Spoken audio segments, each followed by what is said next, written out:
Joe in real life. So I was on my feet cooking for 12 hours yesterday, and unsurprisingly, my foot, really the knee now too, and hip are all in really bad shape. Right side, vroom, right down. Um, Nothing for it. Today I'm gonna do my minimums, and I'm gonna spend a little time on some soft tissue work. I'm gonna do some rolling. I'm gonna do some other stuff. I'm gonna try and do some problem solving. I don't know. I could feel worse about it. Like, definitely, it's worrying, and if it gets worse, I'm gonna have to kill my streak, like for real. But also, I just feel like it's not gonna get worse. I feel like it's gonna get better from here. And I think that I've asked too many things of it too quickly. And because I got excited and I was having fun. And that's something that happens, you know? And like, also all the time on my feet. Like, there's a massive amount of time of the day, especially yesterday, that I was on my feet. And I'm hurt. I get.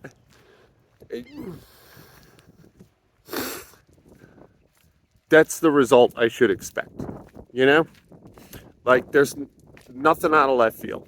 Yeah, it's right down the middle of the road. So, like,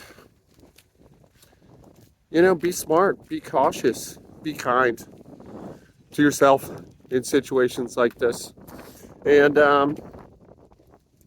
do those things for other people too, but to yourself, you know? And it's going to get better. And I have confidence in that. I really do. I'm a little bummed today, as you could probably tell, but I'm confident too. So anyway, let's go see that minimum. I'll see you in there. There are these sort of overriding, wide sweeping yogic concepts. And, well, I guess I'll just state it. That, like, your problems are gifts, and your enemies are teachers. Maybe arguably your best teachers. Now, that's like some pie in the sky, silver lining, hunky-dory shit, you know? And certainly New Age culture, although I hesitate to call it a culture, the light and love crystals crowd has kind of co-opted this and turned it into like affirmations, you know? Just positive thinking, just positive self-talk, all of that, you know? And I pick on them ceaselessly. I never skip an opportunity to deride the light and love crowd. But they're not entirely wrong. In fact, they're closer to the truth than your average nihilistic, TikTok influencer or what have you. Pick your favorite modern cliche and insert here. The problem with these concepts, that your problems are gifts and your enemies are teachers, is that it really misses the point, like the modern worldview, I mean. Like, it's not an affirmation. It's not, just shift your world, just shift your view and let it, light and love, blah, blah, blah, all I do is blast. I don't know why I giggled at that. But, like, it's not positive thinking. It's practical. It's a practical vision. Because on a long enough timeline, that's the literal truth, Like, pain shapes you. It just does. And you might argue, yeah, it destroys you. Well, it does destroy you sometimes, and obviously that's not a gift or a great teacher. That's your demise. And we all have a demise waiting for us in the future. But what I'm saying is, when if you endure a hardship, regardless of its source, it shapes you. And having the view that this hardship is a gift or this person is a teacher rather than a burden and an enemy is taking the long view from a practical perspective and saying, all right, this is going to shape me no matter what. And I'm aware that it's going to shape me. So can I take some agency in how it shapes me? And that's the point, really. Like my hip is an obvious and silly example, but like my hip hurts. And it's not going to get better on its own. It's not going to get better how I want it to.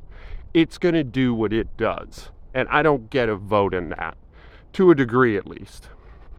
And when it's over, I'm going to be different. I might be different in a really, really small way, or I might be different in a big way.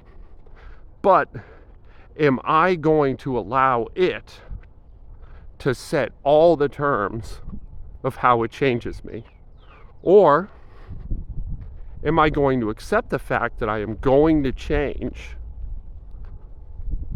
and steer that change towards an outcome that I might enjoy?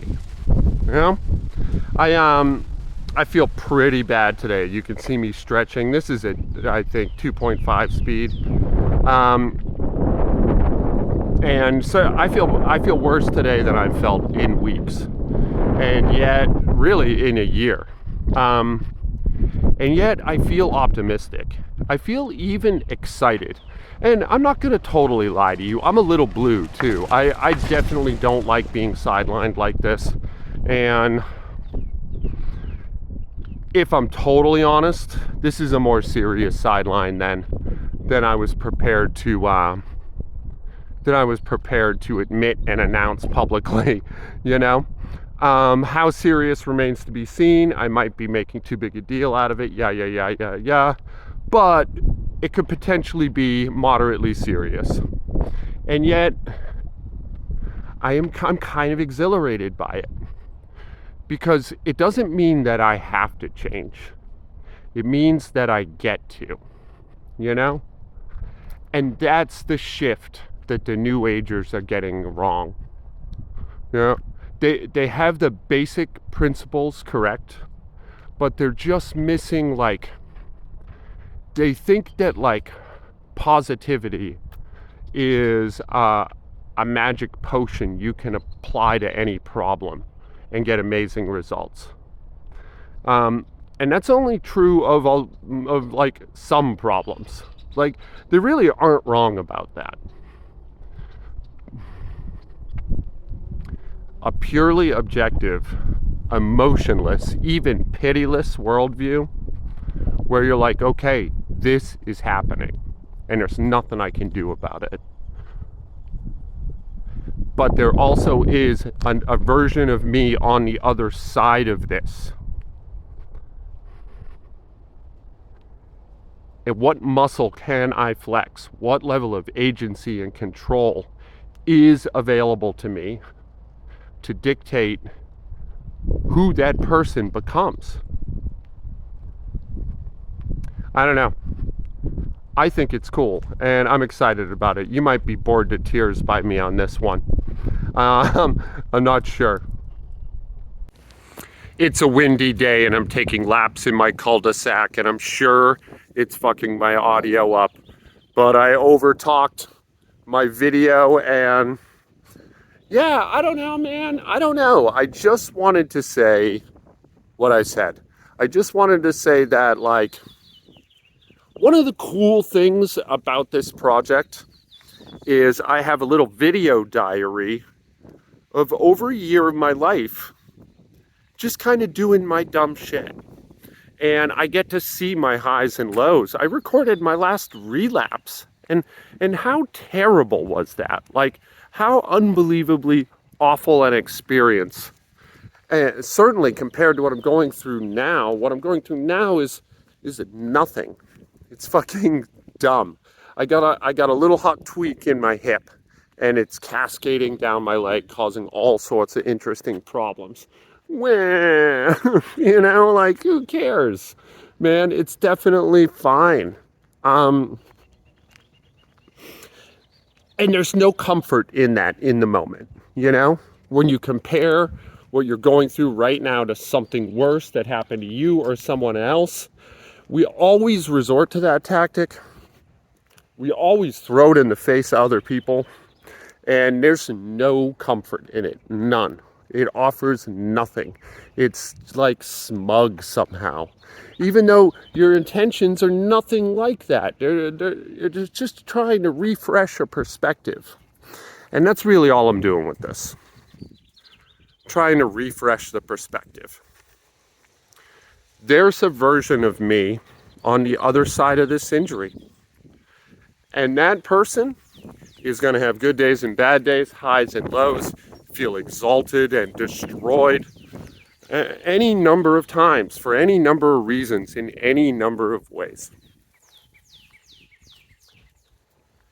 This injury is insignificant, but it also will change me. It will. Do I have the courage to see it as a gift? Do I have the wherewithal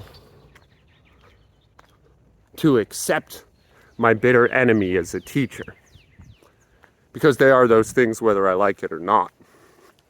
And can I use those gifts and those lessons to shape a new version of me that I like, rather than one that's scornful and resentful and petty and contemptuous? Can I do that? And I definitely can and will. And that's not sad news. That's exciting. Anyway, like I said, windy. Probably none of this audio is coming through. It'll be fun to listen to later. I love you guys. Be good to each other today. Be good to yourself too. Cut yourself a little slack. You work hard. I'm gonna do the same. I'm gonna try real hard to, at least. I'll see you guys tomorrow when I phone another one in and baby my hip.